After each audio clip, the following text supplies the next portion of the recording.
Magandang umaga, Bicol Region. Ngayon ay Biyernes, Hulyo 4, 2025.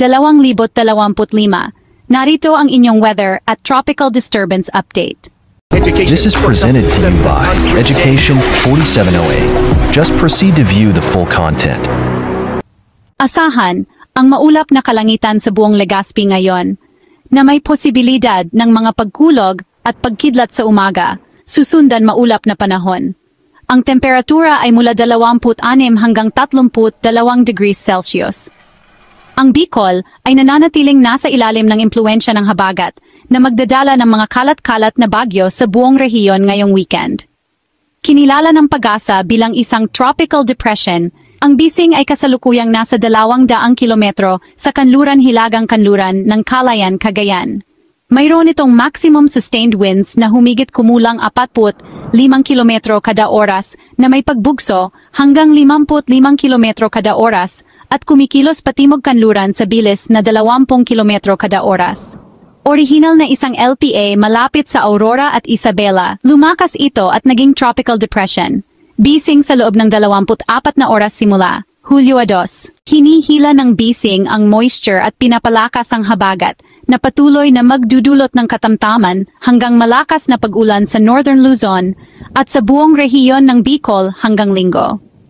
Naglabas ang Pag-asa ng Severe General Flood Advisory para sa Albay, Camarines Sur, Sorsogon, Masbate, Camarines Norte at Catanduanes. Posibleng magkaroon ng flash flooding at pagguho ng lupa sa mga mababang lugar o bulubundukin. Nanatiling maalo ng mga baybayin. Pinapayuhan ang maliit na bangka at mangingisda na manatili sa pantalan dahil sa malakas na hangin at matataas na alon. Mula Sabado hanggang Huwebes, patuloy na pagkulog at pagkidlat halos araw-araw sa Legazpi at sa mga kalapit na probinsya ng Bicol. Ang pinakamataas na temperatura ay nasa 32 hanggang 33 degrees Celsius at ang pinakamababa ay nasa 25 hanggang 26 na degrees Celsius. Para sa Legazpi, Pilipinas, ang kasalukuyang kondisyon ay maulap na may temperatura na humigit kumulang 80 degrees Fahrenheit o 26 na degrees Celsius. Ngayon, tingnan natin ang pang-araw-araw na forecast. Sa Biyernes, Hulyo 4, asahan ang pinakamababang temperatura na 78 degrees Fahrenheit o 26 na degrees Celsius at pinakamataas na 89 na degrees Fahrenheit o 32 degrees Celsius. Magkakaroon ng ilang pagkulog at pagkidlat sa umaga at kung hindi man mananatili itong maulap. Sa Sabado, Hulyo 5, ang pinakamababang temperatura ay 78 degrees Fahrenheit o 25 degrees Celsius at ang pinakamataas ay aabot sa 90 degrees Fahrenheit o 32 degrees Celsius. Mananatili itong maulap na may posibleng pagkulog at pagkidlat sa ilang bahagi ng lugar. Para sa Linggo, Hulyo 6, ang pinakamababang temperatura ay 78 degrees Fahrenheit o 26 na degrees Celsius at ang pinakamataas ay 90 degrees Fahrenheit o 32 degrees Celsius. Asahan ang malaking pagkaulap na may pagkulog at pagkidlat sa ilang lugar sa umaga, susundan ng paminsan-minsang pag-ulan at isa pang pagkulog at pagkidlat sa hapon. Sa Lunes, Hulyo 7, ang pinakamababang temperatura ay 78 degrees Fahrenheit o 25 degrees Celsius at ang pinakamataas ay 90 degrees Fahrenheit o 32 degrees Celsius. Maaring may pagkulog at pagkidlat sa umaga sa ilang lugar, ngunit kung hindi man, ang ulap ay magbibigdaan sa mas maliwanag na kalangitan sa huling bahagi ng araw.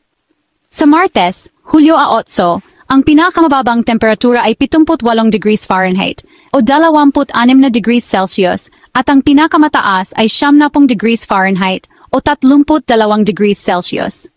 Magiging maulap na may ilang pagkulog at pagkidlat lalo na sa huling bahagi ng araw.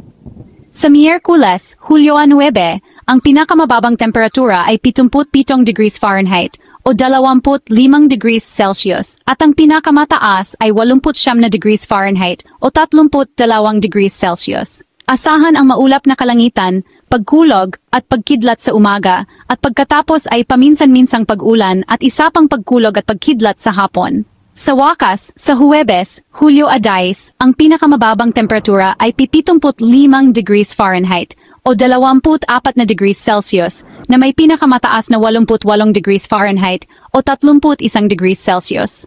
Magiging maulap na may ilang pagkulog at pagkidlat na posibleng mangyari. Ngayon, pag-usapan natin ang mga severe weather alerts. Para sa Albay, may Severe General Flood Advisory na epektibo hanggang alas 5:02 ng gabi oras ng Pilipinas. Ayon sa Philippine Atmospheric, Geophysical and Astronomical Services Administration, sa kasalukuyang kondisyon ng panahon, kaninang alas 3 ng umaga, ang sentro ng Tropical Depression Bising ay tinatayang nasa 200 kilometro sa kanluran, hilagang kanluran ng Calayan, Cagayan, sa 11.7 degrees hilaga at 111.6 na degrees silangan. Ang pinakamataas na sustained winds ay 45 kilometro kada oras malapit sa sentro, na may pagbugso na hanggang 55 kilometro kada oras. Ang sistema ay kumikilos patimog kanluran sa bilis na humigit kumulang 20 kilometro kada oras. Ang habagat ay nakakapekto sa Central at Southern Luzon, pati na rin sa Visayas at Mindanao. Sa susunod na 12 oras, ang forecast ng pag-ulan ay para sa mahina hanggang katamtamang pag-ulan o pagkulog at pagkidlat. Ang mga ilog at tributaryo na posibleng maapektuhan ay kinabibilangan sa Camarines Sur, ang mga ilog at tributaryo tulad ng Lower Kilikatabangan, Ragay, Tinalmud, Tambang at Lagonoy. Sa Camarines Norte, ang mga ilog at tributaryo tulad ng Labo at Dait Pasud. Para sa Catanduanes, ang mga ilog at tributaryo tulad ng Kabuyan, Pato at Pajo. Sa Sorsogon, ang mga ilog at tributaryo tulad ng Lower Donsol, Ogod, Putiao, Cadacan, Banuang Daan, Fabrika o Tugbugan at Matnog. Sa Masbate, ang mga ilog at tributaryo ay kinabibilangan ng Lanang, Mapayawan, Mandaon, Asid, Malbug, Nainday, Daraga, Nauco, Aguada at Paleno.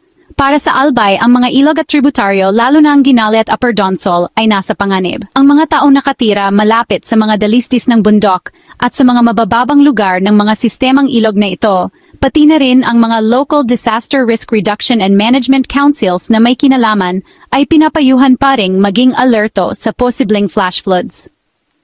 Isang mabilis na paalala sa kaligtasan, mga kaibigan, iwasan ang paghiking sa mga high-risk zones, manatiling updated sa mga babala sa baha, at siguraduhing iligpit ang anumang gamit sa labas. Kung nakatira kayo sa baybayin, napakahalaga na sundin ang payo sa kaligtasan sa dagat. Yan ang inyong weather at storm update. Manatiling ligtas, maging alerto, at patuloy naming susubaybayan ang paggalaw at epekto ng bising para sa inyong lahat dito sa Bicol. Ako si Ed Ox DC, nag-uulat.